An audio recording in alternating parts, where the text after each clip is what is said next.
Friend, আমি আরকে garden থেকে তোমাদের সুমন বলছি।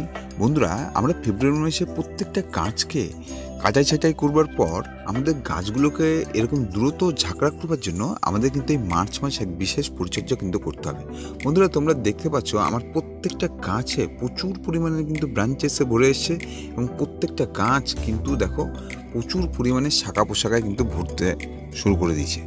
আমি কি পরিচর্যা করছি এবং কি পরিচর্যা করাতে আমার এরকম গাছ খুব কম সময়ের মধ্যে বুশি হয়ে উঠছে, আজকে কিন্তু সেই তথ্যই তোমাদের এই ভিডিওর মধ্যে তুলে ধরবো।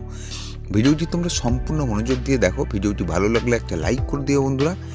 এবং যে যে পরিচর্যাগুলো করবো, তোমরা যদি এই পরিচর্যা করতে পারো বন্ধুরা, আগামী যে সময় আসছে তোমরা কিন্তু এপ্রিল মাস থেকে ফুল কিন্তু ঝাঁকড়ে পাবে এই জবা গাছ থেকে। প্রচুর পরিমাণে ফুল তোমরা কিন্তু এই জবা গাছ থেকে পাবে তোমরা যদি এই পরিচর্যা করতে পারো। দেখো, আমার এই গাছে কন্টিনিউয়াস কিন্তু ফুল আসা শুরু করে দিয়েছে, কিন্তু আমি ফুলগুলোকে এখন রাখবো না, রিমুভ করে দেবো, কারণ আমার গাছটাকে আগে ঝাঁকড়া করতে হবে। গাছ ঝাঁকড়া করবার পর তোমাদেরকে দেখাবো এই জবা গাছে কী পরিমাণে ফুল হতে পারে, তোমাদের কিন্তু দেখাবো। তোমরা এইভাবে পরিচর্যা করো, তোমাদেরও গাছে কিন্তু 100% বলছি তোমাদের গাছ কিন্তু ফুলে ফুল হয়ে থাকবে বন্ধুরা। চলো পরিচর্যাটা কি করব দেখে নেওয়া যায়। বন্ধুরা, আমরা যখন প্রথম পরিচর্যা করব, আমরা প্রত্যেক মাসে একবার করে কিন্তু আমাদের এই টবের মাটিকে খুশে দেবো বন্ধুরা। এই টবের মাটি যদি প্রত্যেক মাসে একবার করে যদি খুশে দিতে পারো, তাহলে কিন্তু গাছে প্রচুর পরিমাণে টবের মাটিতে অক্সিজেন প্রবেশ করবে, যার ফলে কিন্তু গাছের রুট ভালো থাকবে।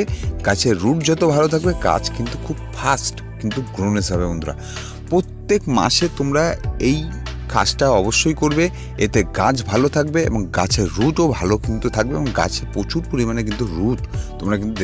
দ্বিতীয় পরিচর্যা হিসাবে যেটা বলবো, গাছে এরকম প্রচুর ব্রাঞ্চেস আনবার জন্য আমরা কিন্তু এরকম মাটির টবে একটা বিশেষ খাবার কিন্তু প্রয়োগ করব। যে খাবার প্রয়োগ করলে গাছে এরকম নতুন নতুন ব্রাঞ্চেসে ভরে যাবে।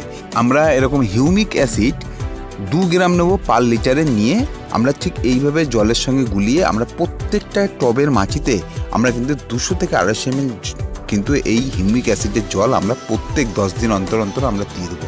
এটা যদি আমরা করতে পারি বন্ধুরা, গাছের রুট যেরকম প্রচুর পরিমাণে আসবে এবং গাছে কিন্তু ব্রাঞ্চেসে কিন্তু প্রচুর পরিমাণে উঠে যাবে। তোমরা দেখতে পাচ্ছ আমার প্রত্যেকটা গাছে কী পরিমাণে ব্রাঞ্চেস, শুধুমাত্র একটাই কারণ আমি কিন্তু এই ট্রিটমেন্টটা কিন্তু করে যাচ্ছি বন্ধুরা। তৃতীয় পরিচর্যা হিসাবে আমাদের এই গাছগুলোকে বুশি করবার জন্য এবং প্রচুর পরিমাণে গ্রোথনেস করবার জন্য আমাদের কিন্তু নাইট্রোজেন, ফসফরাস এবং কিন্তু পটাশিয়ামের খুবই দরকার আমাদের প্রত্যেকটা গাছে। তাই আমরা এমন একটি খাবার গাছে প্রয়োগ করব যেটাতে নাইট্রোজেন, ফসফেট এবং পটাশিয়াম তিনটেই আছে।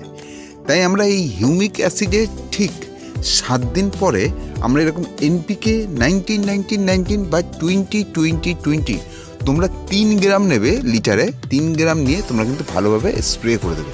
যেহেতু আজকে আমি হিউমিক অ্যাসিড দিয়েছি, তাই আমি এটা কিন্তু ঠিক 7 দিন পর আবার কিন্তু গাছে স্প্রে করবো বন্ধুরা।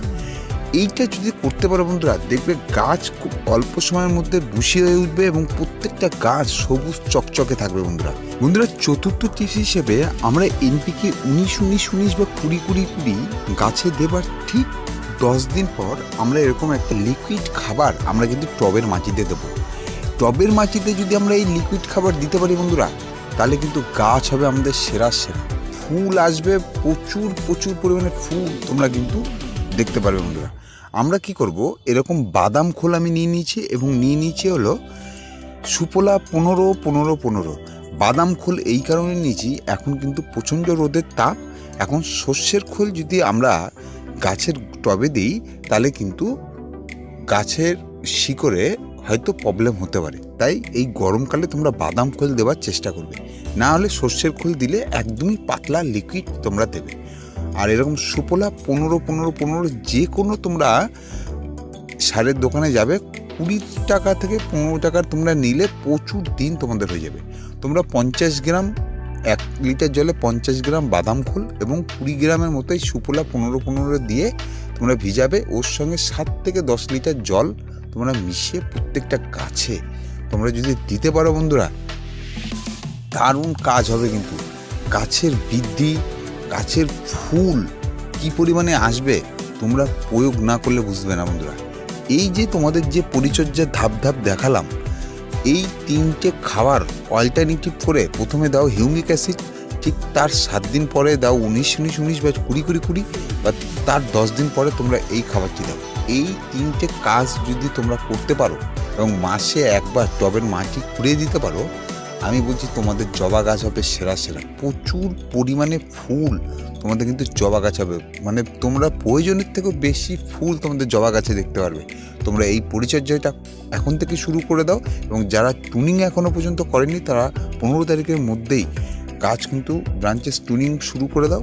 তোমরা কিন্তু ভালো রেজাল্ট তোমরা কিন্তু দেখতে পারবে বন্ধুরা। অনেক বাগানি আছো যারা এই ছোট থাকা অবস্থায় 0050 অর্থাৎ পটাশযুক্ত খাবার তোমরা এই সময় কিন্তু গাছে দিয়ে দাও। এটা কিন্তু সম্পূর্ণ ভুল। এই মুহূর্তে কিন্তু কোনো রকম পটাশ শুধু গাছে দেবে না, তোমরা এনপিকে 19 বা 20 দেবে, ঠিক আছে? কোনো রকম পটাশ শুধু এখন এই মুহূর্তে গাছে দেবে না, তাহলে কিন্তু গাছে ফুল চলে আসবে। এর ফলে কিন্তু গাছের গ্রোথ বৃদ্ধি ভালো হবে না, গাছে কিন্তু প্রচুর পরিমাণে ফুল পাবে না। এরকমভাবে পরিচর্যা মেনটেন্স করে প্রচুর ফুল হবে।